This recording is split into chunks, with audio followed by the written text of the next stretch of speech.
우리에게 천재 소년으로 알려진 송유근 군. 이번에 또다시 논문 표절 논란에 휩싸이게 됐는데요. 이번에 문제가 된 송 군의 논문은 정식 학술지 출간물이 아니라 아카이브에 올라온 것입니다. 이 논문은 학술지에 투고하기 전에 올리는 일종의 지식 공유의 장입니다. 과거 첫 번째 논문 표절에 따른 4개월간의 조사 끝에 송 군은 2주간의 근신과 반성문 제출을 하게 됐고, 지도교수인 한국천문연구원 박석재 연구위원은 지도교수직에서 해임되는 상황에 이르렀는데요.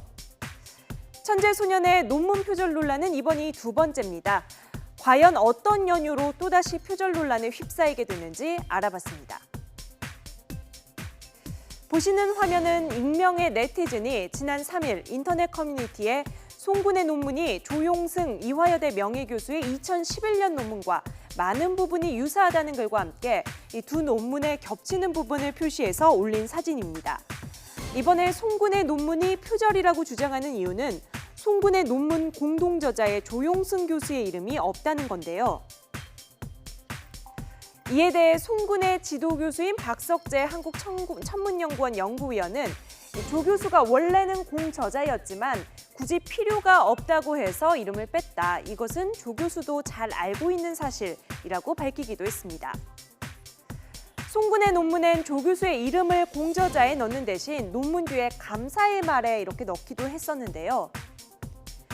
과거 첫 번째 논문 표절 논란 당시 송 군의 논문은 지도교수인 박석재 박사가 13년 전에 발표한 내용과 중복된 부분이 많은데도 인용하지 않아서 박사학위 논문에 발목을 잡혔습니다. 당시 박석재 박사는 자신의 과욕으로 생긴 일이라며 책임지고 사과하는 사태까지 벌어지기도 했는데요. 그래서 이번 역시 같은 실수를 반복하겠느냐라고 표절을 강력히 부인하고 있는 상황입니다. 이번 논란에 대해 학자들의 의견도 나뉘고 있습니다. 한 물리학자는 공저자의 이름이 없는 사람의 논문을 쓰는 것은 도덕적으로 문제가 있다. 수학식이 겹치는 것도 문제라는 의견도 있는 반면, 다른 학자는 논문 표절 문제는 전문가의 객관적인 의견을 수렴해 정밀하게 들여다볼 일이고 정할 것도 아니고 이런 논의를 할 필요 자체가 없다. 이번에는 학술지에 투고된 것도 아닌데 이런 논의를 할 필요가 없다라고 보는 의견도 있습니다.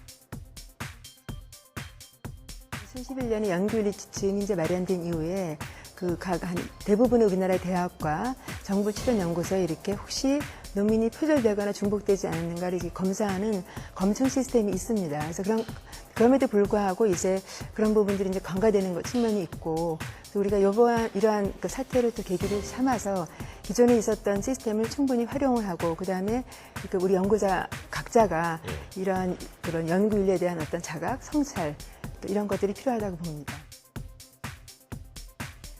과거 송유근 군은 만 7살에 미적분을 푸는 모습이 방송 전파를 타면서 화제가 됐었는데요.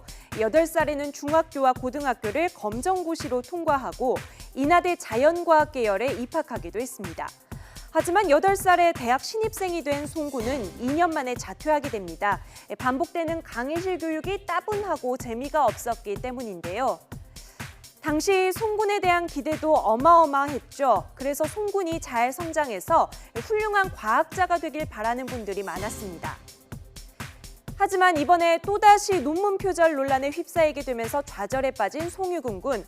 천재 소년에 대한 우리 사회 그리고 주변의 과도한 기대와 욕심이 만들어낸 잘못된 결과는 아니었는지 우리 모두가 한번 돌아봐야 할 것 같습니다.